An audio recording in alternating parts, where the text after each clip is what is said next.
Hey there, this is James Adair, the agent who cares. And when people come to visit Florida and they want to know what beach to go to, they want to have that quintessential Florida experience, you really have one of two options.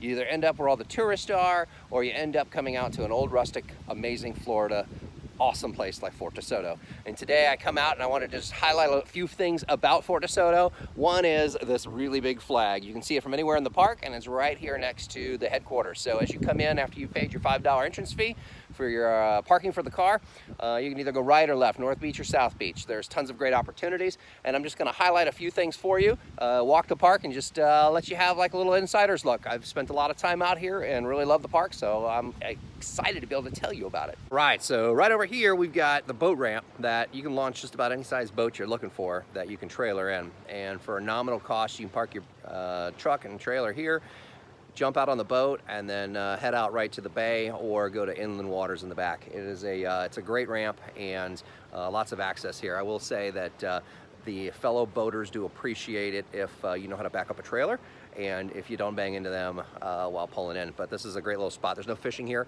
but it's a great spot to load in, load out without having to pay to get all the way into Fort Soto. With your parking here, you can get in, but for the most part, the boaters here come, drop, get in the boat and go, and then come back, you know, late evening, that sort of thing. And the Fish and Wildlife do come here regularly, so make sure that you do have all your licenses and all your fish measured before you get to shore. Lunches, things like that. But this is a campground facility that's family friendly, where you don't have a bunch of loud partying all night, that sort of thing. Many of the campsites are on these little bayous and waterways, which is very, very nice. I would suggest putting the opening of your tent there because you could be pushed off of your campsite by wind and whatnot. But anyway, lots of great fish in here that are reds and burrowing fish, so very cool. And the campground office is right up here in front, and then after a certain hour the gates close and you have to have an access pass to get in. What's very nice about these campgrounds, maybe you can see them over here, is that they've left as much natural Florida landscape there as possible, so this way you're not basically staring at your neighbor right across the way from you. They're still tight and close camps, but there's at least some you know, shrubbery and whatnot that helps keep some privacy. So it's a very wonderful experience. I've been here 3 times and it's always great. It treats me well.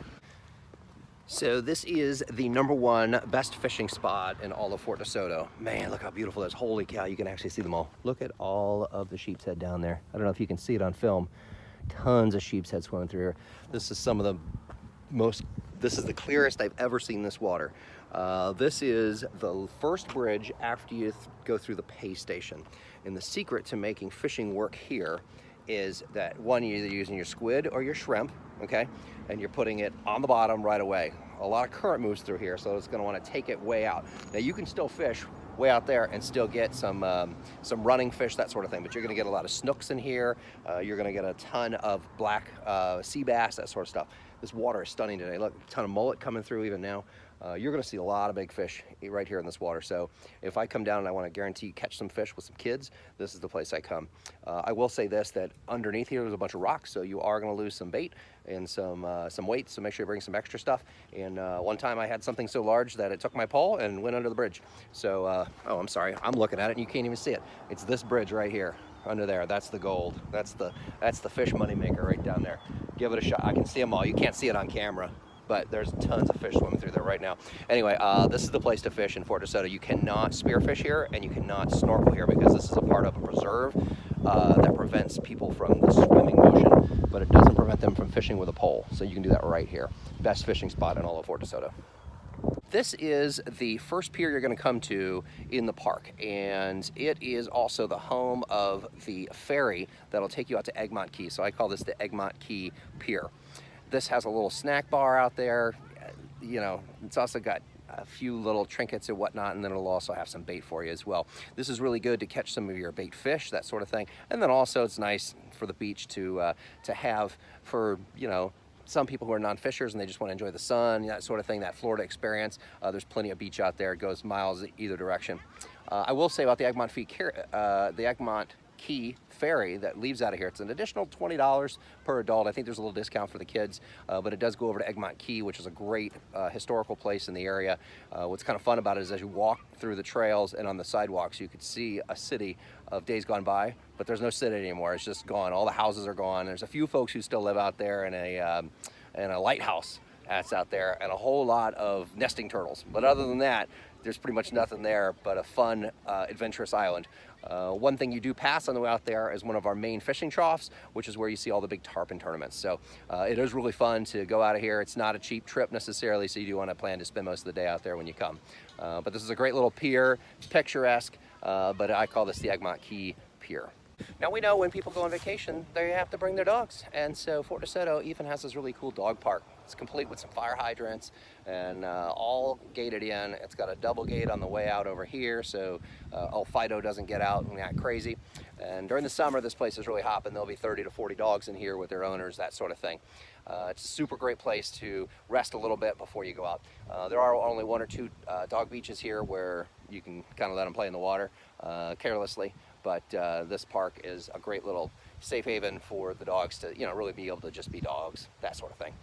They do say you probably don't want to bring your cats in here. Outside of the dog park, which is where we just were, there is a dog beach. You can come right out from the fence on this side here, and then the dog beach is right over there. Super great open environment where the dogs can run off leash and have a blast. You can see as these folks are having a great time, people before them and the people after them, everybody's having a great time here at the dog beach in Fort DeSoto.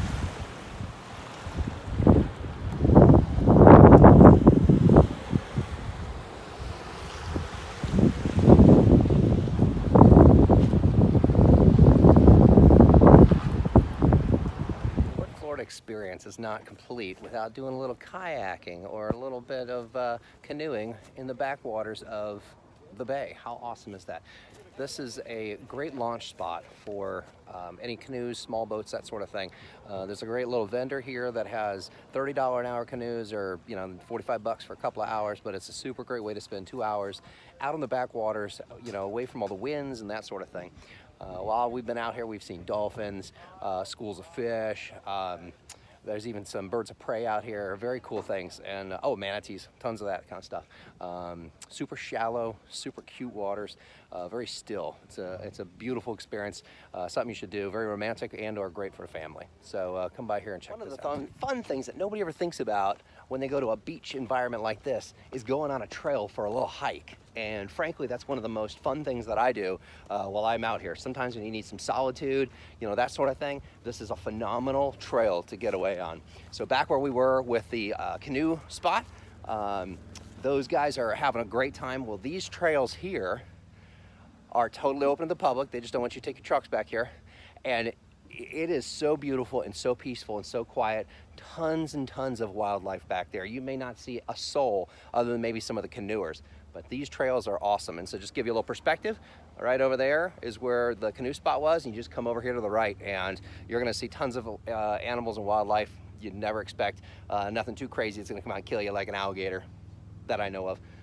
But lots of fun back here, discovering, hiking, that sort of thing. So come by here. One of the best assets of this entire park is this amazing fishing pier. It is spectacularly long. But it also is rich with tons of fish opportunities. There'll be days where you can literally stand on all the bait fish, throw out a cast net and catch all the fish you're gonna need to catch bigger fish for the whole night. I've seen sharks, tarpon, tons and tons of dolphin come through here. So if you're looking for a big fight, put on some large weight and or a large pinfish and just let it sing. And this is bound to have a good time. There's a ton of ladyfish out here as well, so use feathers for that. Pretty cool. Anyway, also what you can't really see too well from this perspective is that there's still tons of beach all the way along here. It's not as narrow as it looks from our perspective here, but it's great so that, if you come with a party that's not necessarily all interested in the fishing, some other folks can go and catch some rays and that sort of thing. But I can't advocate enough for this awesome pier. I would go to the middle, this first little set of little houses, because that you can get out of the sun and you can still get a good mixture of fish. Once you get further out there, fish kind of just passion. They come in to catch the little bait fish. So fish a little closer to shore and you'll have better luck. There's no better place to end our little tour about Fort DeSoto in the actual fort. So when you come out and you want to check out the beaches and all the fun stuff, give yourself a little extra time and come and check out all of the cool parts of this old turn of the century fort. these walls have stories, and all are written all around, and inside of these little rooms and catacombs, you get to learn a little bit about the rich history of how we defended or attempted to defend this part of Florida from invading ships, whether it be the French or the Spanish, etc. So come out, check it out, and there's just so many cool things to see and do that aren't necessarily just the typical Florida. So come check it out. You'll love what you see. Fort DeSoto. It's been good to me. I think you'll love it too.